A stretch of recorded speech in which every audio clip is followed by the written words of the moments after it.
प्रत्येक मनुष्य की इच्छा होती है कि उसका माइंड शार्प और क्रिएटिव हो, वो तेज दिमाग का मालिक हो और उसकी मस्तिष्क की क्षमता सबसे ज्यादा हो।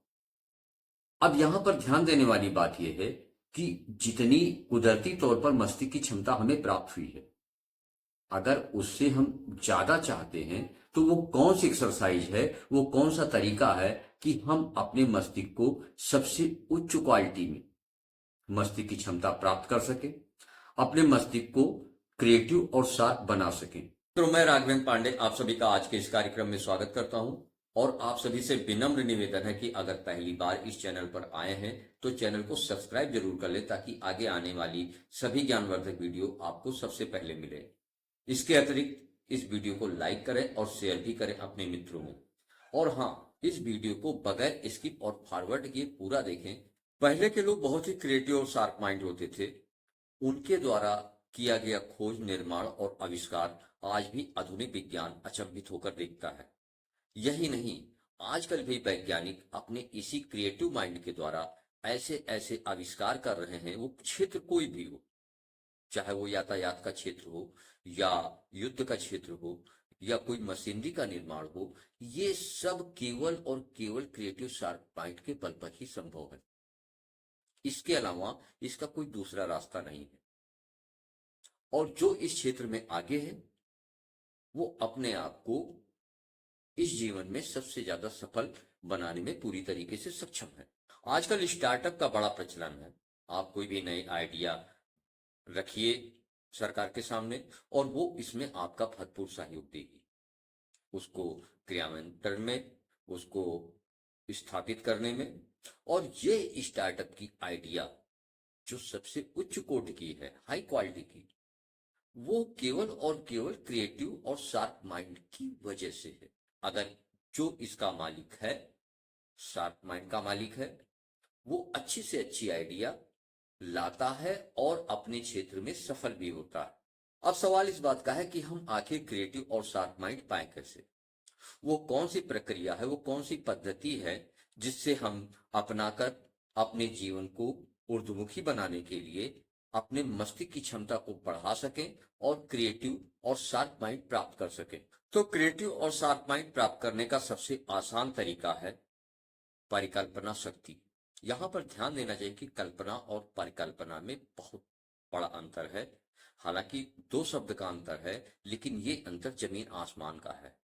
जब हम किसी चीज की परिकल्पना करते हैं तो उसको बेहतर से बेहतर ढंग से उसका डायग्राम अपने मस्तिष्क में बनाते हैं और ये डायग्राम हम केवल अपनी मस्तिष्क की क्षमता के आधार पर ही बना सकते हैं। जिसकी मस्तिष्क की क्षमता जितनी ज्यादा होगी वो अपनी परिकल्पना में उस विषय वस्तु का डायग्राम उतना ही अच्छा बनाएगा। तो मस्तिष्क की क्षमता बढ़ाने के लिए तो भारतीय स्मृति एवं व्यक्तित्व विकास पद्धति सबसे अनुकूल पद्धति है। और इस पद्धति के प्रयोग में जो सांदीपनी उपकरण का प्रयोग किया जाता है वो क्रिएटिव और शार्प माइंड देने में पूर्णतः सक्षम है। ये जो सांदीपनी उपकरण के साथ में एक्सरसाइज की जाती है इसे सांदीपनी एक्सरसाइज कहते हैं। और इस उपकरण के साथ ही इस एक्सरसाइज करने का महत्व है और तभी इसका पूरा लाभ मिलता है। लेकिन अगर सांदीपनी उपकरण नहीं उपलब्ध है आपके पास में तो भी इस एक्सरसाइज को करें। कम से कम 10-20% तो लाभ होगा ही होगा।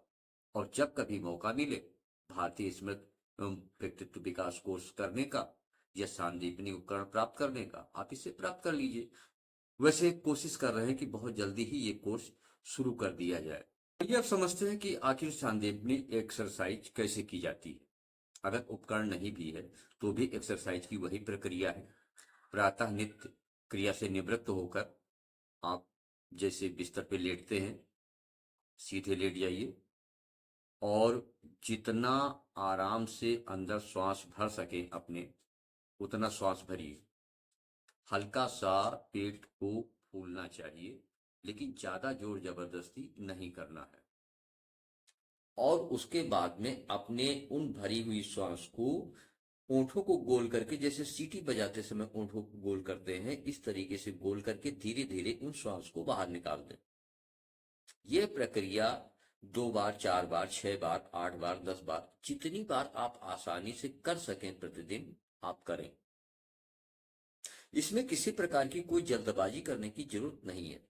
बमुश्किल आपको 4-5 मिनट भी नहीं लगेगा और आसानी से ये प्रक्रिया पूरी हो जाएगी। लेकिन ये प्रक्रिया इतनी शक्तिशाली है कि अगर हफ्ते 10 दिन आप इसको करते हैं कंटिन्यू, तो इसका फर्क खुद देखेंगे कि जो बदलाव आता है, जो इंप्रूवमेंट आता है, वो कितना पॉजिटिव है। और यह केवल इसी क्षेत्र में नहीं, हर क्षेत्र के लिए आपके लिए लाभदायक। तो ये चाहिए कि इसको सबसे पहले, इसकी जो पहली सीढ़ी है, इसका अभ्यास करते रहना चाहिए। ये सभी के लिए है। अगर आपके कोई प्रश्न है तो कमेंट के माध्यम से जरूर पूछें, उनका उत्तर अवश्य दिया जाएगा। और कोशिश की जा रही है कि जल्द ही भारतीय स्मृति एवं व्यक्तित्व विकास पद्धति कोर्स जो है आप सभी को उपलब्ध करा दिया जाए। आज की चर्चा यहीं पर समाप्त होती है। मिलते हैं फिर अगले ज्ञानवर्धक वीडियो में। तब तक के लिए जय हिंद।